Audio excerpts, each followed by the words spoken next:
መድፈኞቹ አርሰናሎች ሁሉም ነገር አልጋ ባልጋ እየሆነላቸው ነው። ውድ አድማጭ ተመልካቾቼ እንግዲህ 4 ዋንጫ ለማሳካት መድፈኞቹ እያደረጉ ከሚገኘው ድንቅ እንቅስቃሴ በተጨማሪ እድል ደግሞ ዘንድሮ ከነሱ ጋር ነው የምትገኘው። ከዚህ በፊት አርሰናል እድለ ቢስ የሚባል ቡድን እንደነበር እናስታውሳለን። በዘንድሮ የውድድር ዓመት ግን እድልም ብቃትም ለአርሰናሎች እያደላች ትመስላለች። ይህም እንግዲህ ለበርካታ ዓመታት አርሰናል ዋንጫ እንዲያሸንፍ የጸለዩና የተመኙ የአርሰናል ደጋፊዎች መልስ እያገኘ ይመስላል። የኤፍኤ ካፕ ሩብ ፍጻሜ ድልድሎች ወጥተዋል። እንግዲህ 8ቱ ቡድኖች ማለት ነው። አርሰናልም ታዲያ በድልድሉ እጅግ በጣም ቀለል ያለ ተጋጣሚ ደርሶታል።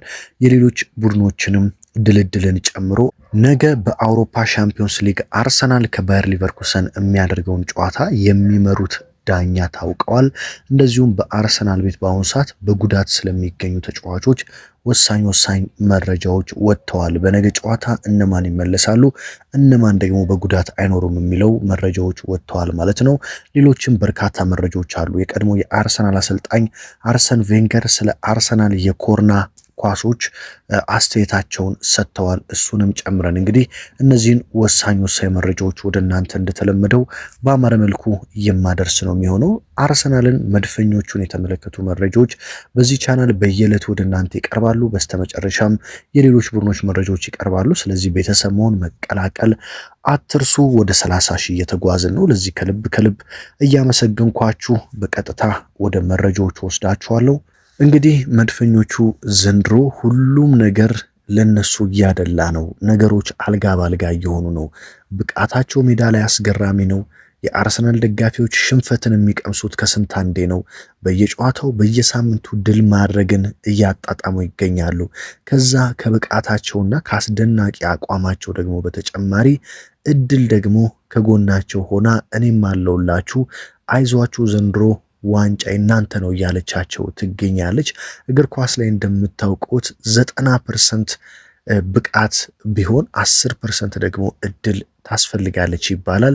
አንዳንዶች ደግሞ 99% ብቃት ቢያስፈልግ 1% ደግሞ እድል ታስፈልጋለች ይላሉ እግር ኳስ ላይ። ምክንያቱም እግር ኳስ እንደምታውቁት በየትኛውም ደቂቃ ምንም ሊፈጠር የሚችልበት ነገር ስለሆነ ነው ብዙዎች ይህንን የሚያነሱት ማለት ነው። አርሰናል ታዲያ ዘንድሮ ከብቃቱ ባሻገር ለዛ ነው እድል ከጎኑ ናት እየተባለ የሚገኘው በአንጻራዊነት ማለት ነው። በእግር ኳሱ በነገራችን ላይ ቀላል የሚባል ጨዋታ ከቡድን አንጻር ታነሳላችሁ እንጂ እግር ኳስ ነው። ምንም ነገር ሊፈጠር ይችላል። አይችሉም የተባሉ ቡድኖች ትልልቆቹን ሲያሸንፉ ተመልክተን እናውቃለን። ነገር ግን በአንጻራዊነት እድል ከአርሰናል ጋር አድልታለች ማለት ይቻላል። ትናንትና ምሽት እንግዲህ የኤፍኤ ካፕ የሩብ ፍጻሜ ድልድል ወጥቶ ነበረ። ትናንትና ምሽት 3 ሰዓት ላይ ነው እንግዲህ ድልድል እየወጣው ማለት ነው። ታዲያ ወደ 8 ውስጥ የሚገቡ ቡድኖች ድልድል ሲወጣ መድፈኞቹ ከሳውዛምፕተን ጋር ተደልድለዋል። አርሰናል እንግዲህ ከሳውዛምፕተን ጋር 8 ውስጥ የሚገናኝ ሲሆን ታዲያ ሳውዛምፕተንን ከሜዳ ውጪ ነው የሚገጥመው። በኤምሬት አይደለም ጨዋታው የሚደረገው በሳውዛምፕተን ስቴዲየም ነው። ሳውዛምፕተን እና አርሰናል በነገራችን ላይ በጣም ብዙ ታሪኮች አሉ። በተለይ አርሰናል ዋንጫ ባጣባቸው አመታቶች ለሲቲ ትልቅ ውለታ የዋሉና አርሰናልን ነጥብ ሲያስጥሉ የነበሩ ቡድኖች እንደነበሩ እናስታውሳለን። አሁን ላይ ግን ከአርሰናል ጋር ያላቸው ደረጃ በምንም የማይገናኝና እጅግ በጣም በከፍተኛ ርቀት ላይ የሚገኙ ቡድኖች ናቸው። ስለዚህ አርሰናል ይህንን ጨዋታ በቀላሉ አሸንፎ 4 ውስጥ ይቀላቀላል ተብሎም ይጠበቃል ማለት ነው። ስለዚህ አርሰናል ለሌላ ፍጻሜ ደግሞ 90% ከጫፍ ሊደርስ ነው። ምክንያቱም ሩብ ፍጻሜን አልፎ 4 ውስጥ ከገባ ደግሞ ለፍጻሜ ለማለፍ በጣም አንድ ጨዋታ ብቻ ነው የሚቀረው ማለት ነው። ስለዚህ አርሰናል በካራቦ ካፕ ፍጻሜ ተፋላሚ ነው። በኤፍኤ ካፕም የፍጻሜ ተፋላሚ የመሆኑ ነገር እጅግ በጣም እየሰፋ ነው የሚገኘው። በፕሪሚየር ሊጉም እንደምታውቁት ጉዞው አስደናቂ ነው። በአውሮፓ ሻምፒዮንስ ሊግ ደግሞ ነገ ከባየር ሊቨርኩሰን ጋር በሚያደርገው ጨዋታ ቀላል የሚባሉ ምድብ ነው የደረሰው። ባየር ሊቨርኩሰን ከዛ ደግሞ ስፖርቲንግ ወይ ቦዶ ግሊምት ናቸው የሚገጥማቸው። ስለዚህ እስከ 4 የሚሄዱ እድል በጣም ሰፍቶለታል። ለዚህ ነው ከአርሰናል ጋር ዘንድሮ ላለፉት ዓመታት እድለ ቢስ ነው ሲባል የነበረው። ጥሩ ብቃት ላይ ሲገኝ ከባድ ቡድን አምጥተው እንዲሸነፍ ያደርጉታል፣ ወይ ደግሞ በጨዋታው ላይ ጥሩ እየተጫወተ አላስፈላጊ ግብ ተቆጥሮበት እድል ስለሌለው ይሸነፋል የሚባለው ነገር ዘንድሮ ታሪክ ሊቀየር ይመስለኛል እንደኔ ነገሮችን ስመለከት ማለት ነው። የሌሎች ቡድኖችንም ድልድል ልንገራችሁ። ወደ ሻምፒዮንስ ሊግ ማን ነው የነገውን ጨዋታ የሚዳኘውና በጉዳትስ እነማን ይኖራሉ አይኖሩም የሚለውን ከማየታችን በፊት የሌሎች በኤፍኤ ካፕ እነማን ተገናኙ የሚለውን ስነግራችሁ፣ ቼልሲም በነገራችን ላይ ቀላል የሚባል ተጋጣሚ ነው ያገኘው። ፖርት ቫሌን ነው ቼልሲ ያገኘው። ቼልሲ ደግሞ በሜዳው ስታንፎርድ ብሪጅ ነው ፖርት ቫሌን የሚገጥመው። ስለዚህ አርሰናልና ቼልሲ አራት ውስጥ የመግባታቸው ነገር ከ80 ከ90% በላይ ግልጽ ነው ብዬ እኔ አስባለሁ። ሌላኛው እንግዲህ ከባዱ ጨዋታ ማንቸስተር ሲቲ ነው የገጠመው። ማንቸስተር ሲቲ በሜዳው ኢትሃድ ስቴዲየም እንግዲህ ከሊቨርፑል ጋር ጨዋታውን ያደርጋል። ሊቨርፑል ከማንቸስተር ሲቲ በሲቲ ኢትሃድ ስቴዲየም ጨዋታቸውን ያደርጋሉ። ታዲያ ማንቸስተር ሲቲ ነገሮች ሁሉ እየከበዱበት ይመስላል። በሻምፒዮንስ ሊጉ ከሪያል ማድሪድ ጋር ይጫወታል። እንደዚሁም ደግሞ በኤፍኤ ካፕ ሊቨርፑል ጋር ይጫወታል። ስለዚህ ጨዋታዎቹን የሆነ ተጫዋች የምታሳርፉበት አይነት ጨዋታ አይደለም። የሲቲ የአርሰናል ለምሳሌ በሳውዛምፕተን ጨዋታ ብዙ ተጫዋቾችን ማሳረፍ የምትችሉበት ጨዋታ ነው። ምክንያቱም ደከም ካለ ቡድን ጋር ስለምትጫወቱ በተቀያሪ ወንበር ተጫዋቾች ነው የምትገቡት። ሲቲ ግን ከሊቨርፑል ጋር ስለሆነ ተጫዋቾቹን ማሳረፍ አይችልም። ስለዚህ እነዚህ ነገሮች ሲቲ በፕሪሚየር ሊጉና በሌሎች ዋንጫዎች ወደኋላ እንዲቀር ሊያደርገው እንደሚችል መረጃዎች ያሳያሉ። ለአርሰናል ደግሞ ይሄ በጣም ጥሩ እድል ነው። ምክንያቱም አርሰናል ተጫዋቾችን ሲያሳርፍ ሲቲ ደግሞ ማሳረፍ የማይችል ከሆነ በፕሪሚየር ሊጉ በደንብ አርሰናል ለዋንጫው እንዲቀርብና ሲቲ ተጫዋቾቹ እንዲደክሙ ምናልባትም ደግሞ ነጥብ እንዲጥሉ ሊያደርጋቸው እንደሚችል ነው መረጃዎች እያሳዩ የሚገኙ። ስለዚህ ድልድሉ ይህንን ይመስላል ማለት ነው። ሌላኛው ደግሞ ሊድስ ዩናይትድ ከዌስትሃም እና ከብሬንፎርድ አሸናፊ ጋር ተደልድሏል ማለት ነው። ልክ እንደ ካራቦ ካፕ ሁሉ ምናልባትም ግማሽ ፍጻሜ ላይ አርሰናል ከቼልሲ ልንመለከት የምንችልበትም እድል አለ። እንግዲህ ነገ እጅግ ተጠባቂ ጨዋታ መድፈኞቹ በአውሮፓ ሻምፒዮንስ ሊግ የ16 ውስጥ ግጥሚያ እንግዲህ የጥሎ ማለፍ ጨዋታ ያደርጋሉ ወደ ጀርመን ተጉዞ ማለት ነው። ይህ ጨዋታ ለመድፈኞቹ በጣም ወሳኝ ጨዋታ ነው። ምክንያቱም አርሰናል ይህንን ጨዋታ እዛ ገሎ መምጣት የሚችል ከሆነ ለቀጣይ ሳምንት ለተጫዋቾቹ እረፍት መስጠት የሚችልበትን ትልቅ እድል ማመቻቸት ይችላል አርሰናል። ስለዚህ መድፈኞቹ ነገ ወደ ባየር ሊቨርኩሰን የሚሄዱት ዝም ብለው ተጫውተው ለመምጣት ሳይሆን እዛው ጣጣቸውን ጨርሰው ለመምጣት ነው። በተለይ 2 እና 3 ግቦችን አስቆጥረው በሰፊ ግብ ልዩነት ማሸነፍ የሚችሉ ከሆነ በሜዳቸው ኤምሬትስ ደግሞ በተቀያሪ ተጫዋች ለመጫወት በደንብ ትልቅ እድል ይሰጣቸዋል። እንደምታውቁት በሻምፒዮንስ ሊግ አንደኛ ሆኖ ወደ ቀጣይ ዙር ማለፍ ትልቁ እድል የመጀመሪያ ጨዋታችሁን ከሜዳ ውጭ ነው የምታደርጉት። ከሜዳ ውጭ ጨዋታው ከብዶባችሁ በጠባብ ውጤት ብትሸነፉ ወይ አቻ ብትወጡ በሜዳችሁና በደጋፊያችሁ ፊት ያንን ውጤት ለመቀየር ትልቅ እድል እንዲኖራችሁ በሚል የአውሮፓ ሻምፒዮንስ ሊግ አንደኛና ሁለተኛ ለሚወጡ ቡድኖች የመጀመሪያ ጨዋታቸውን ከሜዳቸው ውጭ እንዲያደርጉ ትልቅ እድል አመቻችቶላቸዋል ማለት ነው። እንግዲህ የነገውን አርሰናል ከባየር ሊቨርኩሰን የሚያደርጉት ጨዋታ ምሽት 2:45 ላይ ነው የሚደረገው በባየር ሊቨርኩሰን ባየር አሬና ስቴዲየም ማለት ነው። ታዲያ ይህንን አርሰናል በአውሮፓ ሻምፒዮንስ ሊግ የሚያደርገውን የመጀመሪያ ዙር ጨዋታ ወደ ጀርመን ተጉዞ ሲያደርግ ይህንን ጨዋታ በመሃል ዳኝነት የሚመሩት ቱርካዊው ዳኛ ሃሊ ኡሙት ማለር ይባላሉ። እኚህ እንግዲህ ዳኛ በአውሮፓ ሻምፒዮንስ ሊግ ትልቅ ልምድ ያላቸው ዳኛ ናቸው። ታዲያ ኡሙት ማለር እንግዲህ የነገው አርሰናል ከባየር ሊቨርኩሰን በባየር አሬና የሚያደርገውን ጨዋታ የሚመሩት የመሃል ዳኛ ናቸው ማለት ነው። ስለተጎዱ ተጫዋቾች አጠር ያለ መረጃ በቀጥታ መረጃውን ላንብብላችሁ። ስለ ሊያንድሮ ትሮሳርድ፣ ካላፊዮሪ፣ ሳሊባ፣ ኦዴጋርድ፣ ቤን ዋይት እና ሚኬል ሜሪኖ ማለት ነው። ስለ ሊያንድሮ ትሮሳርድ ስንጀምር ከማንስፊልድ ታውን ጋር አርሰናል በነበረበት ጨዋታ ቀለል ያለ ግጭት አስተናግዶ መቀየሩ ይታወሳል። ለነገ ምሽቱ የባየር ሊቨርኩሰን ጨዋታ የመድረሱ እድልም 80% ነው።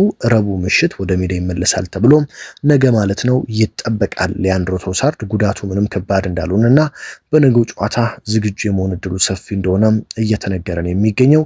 ሁለተኛው ሪካርዶ ካላፊዮሪ በተመሳሳይ በማንስፊልድ ጨዋታ ኳስ አየር ላይ እንግዲህ ዘሎ ሲያወርድ ጉዳት የገጠመው ካላፊዮሪ ተቀይሮ መውጣቱ የሚታወስ ሲሆን ለነገ ምሽቱ ጨዋታ የመድረስ እድሉ 50% እንደሆነ መረጃዎች ያሳያሉ። በነገው ጨዋታ ሪካርዶ ካላፊዮሪ ምናልባትም ተቀያሪ ወንበር ላይ ነው የምንመለከተው።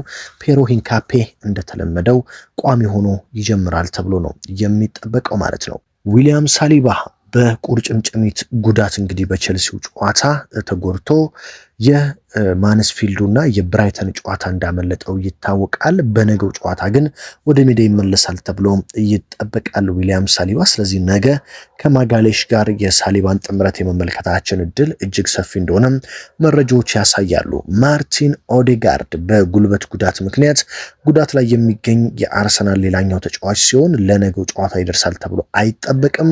ኦዴጋርድ በካራቦ ካፕ የፍጻሜ ጨዋታ አርሰናል ከሲቲ ጋር በሚኖረው የዌምብሌው የዋንጫ ጨዋታ ነው ይመለሳል ተብሎ የሚጠበቀው።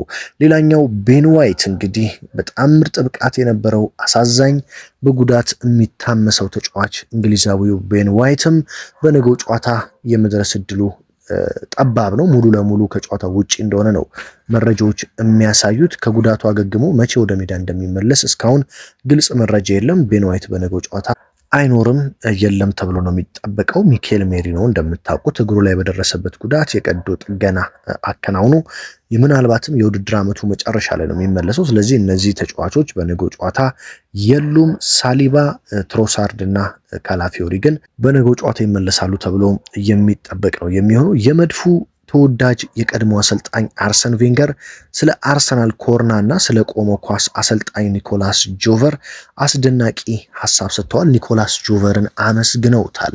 በአርሰናል የቆመ ኳስ አጠቃቀም የሚሰነዘሩ ትችቶች ያልተገቡ ትችቶች ናቸው። አንዳንድ ክለቦች የቆመ ኳስን ከአሰልጣኝነት አልፈው በዲፓርትመንት ደረጃ ቢያቋቁሙም እንደ አርሰናል ውጤታማ መሆን አልቻሉም። እንደ አርሰናል ውጤታማ መሆን ሲያቅታቸው ወደ ትችት ዞረዋል ሲሉ እንግዲህ አሰልጣኝ አርሰን ዌንገር ተናግረዋል። አርሰን ዌንገር ቀጥለውም ለመድፉ ስኬት የአንበሳ ድርሻ እየተወጣ የሚገኘውን የአርሰናል የቆመ ኳስ ስፔሻሊስት ኒኮላስ ጆቨርን አሞካሽተውታል። ጆቨር ገና ወጣት ነው። ሁልጊዜ ክለቡ ውጤታማ እንዲሆን ለክለቡ ስኬት ይለፋል፣ ይጥራል። ተጫዋቾቹን ልምምድ ላይ የሰሩትን ሜዳ ላይ እንዲተገብሩት ተች ላይኑ ላይ ቆሞ ከዋናው አሰልጣኝ ባልተናነሰ ለተጫዋቾች አቅጣጫ ይሰጣል። አሁን እሱ በቆመ ኳስ ዓለም ላይ ካሉ ቡድኖች አርሰናልን አስፈሪ አድርጎታል። ለተጋጣሚ ቡድኖች ትልቅ ጭንቀት ሆኗል። በጣም የሚገርመው በአርሰናል የቆመ ኳስ አጠቃቀምና ውጤታማነት ያልተደሰቱ ትችቶችን እየሰነዘሩ ቢገኙም እውነታው ግን ከትችቱ የዘለለና የራሳቸው ቡድን በቆመ ኳስ ውጤታማ እንዲሆን ዘርፉ ላይ ትኩረት ሰጥተው ቢሰሩም እንደ አርሰናል ውጤታማ መሆን አልቻሉም። ኒኮላስ ጆቨር ከእንግሊዝ አልፎ በዓለም እግር ኳስ ላይ በዘርፉ ትልቅ ለውጥ አምጥቷል። ለዚህ ስኬት ደግሞ የአርቴታም ቁርጠኛ አመራር ውጤት ነው። አርቴታና ኒኮላስ ጆቨር የአርሰናልን የሜዳ ላይ አስፈሪነት ዳግም መልሰውታል። ለዚህ ደግሞ ክብር እንጂ ትችት አግባብ አይደለም ሲሉ አሰልጣኝ አርሰን ዌንገር ከአርቴታና ከኒኮላስ ጆቨር ጎን እንደሚቆሙ ተናግረዋል ማለት ነው። የመድፈኞቹን ድልድል እንዴት ተመለከታችሁት? ዘንድሮ ወደ አርሰናል እድልም ፊቷን ዞር እያደረገች ይመስላል። ከብቃት ከሜዳ ላይ ካለው ወጥ አቋም ባለፈም እድልም ደግሞ ከአርሰናል ጎን ቆማ እኔም አብሬያችሁ ነኝ እያለች አርሰናሎች ለአራት ዋንጫ የሚያደርጉትን ጉዞ እያመቻቸች ነው የምትገኘው። በካራቦ ካፕ፣ በኤፍኤ ካፕ፣ በሻምፒዮንስ ሊግ በሁሉም ጨዋታዎች እንግዲህ ድልድል ላይ እድል ለአርሰናል እያደላች ነው። በተለይ በኤፍኤ ካፑና በሻምፒዮንስ ሊጉ ማለት ነው። እናንተስ አርሰናል ከሳውዛምፕተን ጋር መደልደሉን ስትመለከቱ ምን ተሰማችሁ? እስከ ምን ያህል ርቀት በኤፍኤ ካፑ ይጓዛል? ግማሽ ፍጻሜ ላይስ ማን ይገባሉ ብላችሁ ታስባላችሁ? አርሰናል፣ ቼልሲ እንደዚሁም ደግሞ ሲቲ፣ ሊቨርፑል እነማን አራት ውስጥ ይገባሉ? ለፍጻሜስ ኤፍኤ ካፕ ላይ ማን የሚደርስ ይመስላችኋል? ሐሳብ አስተያየታችሁን እንደተለመደው በአስተያየት መስጫ ሳጥኑ ላይ ኮመንት ላይ አስቀምጡልኝ። ከሰሞኑ እንግዲህ በየቀኑ 2 እና 3 ዜናዎችን ወደ እናንተ እያደረስኩ እገኛለሁ። ምክንያቱም አርሰናል በአራቱም ዋንጫ በአራቱም ግንባር እየተፋለመ ይገኛል። ስለዚህ እኔም ደግሞ በየሰዓቱ መረጃዎች ስለሚወጡ ወደ እናንተ እያደረስኩ ነው። ጠዋት 1 ሰዓት ላይና ከሰዓት ላይ መረጃዎች ይወጣሉ። በሁለተኛውም ቻናሌ ቀን ላይ ወደ እናንተ መረጃ ይደርሳል። ስለዚህ እየገባችሁ መረጃዎቹን ማየት አትርሱ። ምክንያቱም እኔ መለቃቸውን ዜናዎች እናንተ ስትመለከቱ ለኔ ደግሞ ብርታትና ጥቅም ስለሆነ እየገባችሁ ዜናዎችን በመከታተል ሐሳብ አስተያየታችሁን ኮመንት ላይ በማስቀመጥ እንደተለመደው የሁል ጊዜ ትብብራችሁን ከጎኔ በመሆን እንድታሳዩኝ ከልብ ላመሰግናችሁ እወዳለሁ። እስካሁን ደግሞ አብራችሁኝ ሆናችሁ ላሳያችሁኝ ፍቅር ከልብ ነው ማመሰግነው። 29200 አልፈናል አሁን ሰብስክራይበሮቻችን ማለት ነው። ወደ 30 ሺህ እየተጠጋን ነው። በኢትዮጵያ ውስጥ ትልቁን የአርሰናል መረጃዎችን በየቀኑ የሚያደርስ የዩቲዩብ ቻናል እየገነባን ነው የምንገኘው። ለዚህም ከልብ ነው ማመሰግነው። ነገሮች ደግሞ ሲመቻቹና አንዳንድ መሟላት ያለባቸውን ማቴሪያሎች ካሟላው በኋላ በቀጥታ ስርጭት ጨዋታዎችን ማስተላለፍ እንደዚሁም መረጃዎችን ደግሞ በቀጥታ ስርጭት ወደ እናንተ ማድረስ እንደምጀምር ከወዲሁ ቃል ልገባላችሁ እወዳለሁ። በተለያየ ነገር ሰፖርት ልታረጉኝ ልትረዱኝ የምትፈልጉ ሰዎች ካላችሁ በተለይ ከሀገር ውጪ ያላችሁ ሀገር ውስጥም ያላችሁ ከሆናችሁ የቴሌግራም ቻናሌን የቴሌግራም ዩዘር ኔሜን ኮመንት ላይ የመጀመሪያው ላይ አስቀምጬላችኋለሁ። እኔ የጻፍኩት ኮመንት አብርሃም ፍቅር የሚለውን ኮመንት ላይ ገብታችሁ ብታዩ ያንን የቴሌግራም ዩዘር ኔም ተጠቅማችሁ ቴሌግራም ላይ ብታናግሩኝ በተለያየ ነገር እኔን መርዳትና ሰፖርት ማድረግ ትችላላችሁ፣ ይህንን ቻናል ለማሳደግ ማለት ነው። ስለዚህ ይህንን ስለምታደርጉ ከልብ አመሰግናለሁ። ቴሌግራም ዩዘር ኔሜን ኮመንት ላይ አስቀምጬላችኋለሁ። በሱ ገብታችሁ ሐሳባችሁን ልታናግሩን ትችላላችሁ።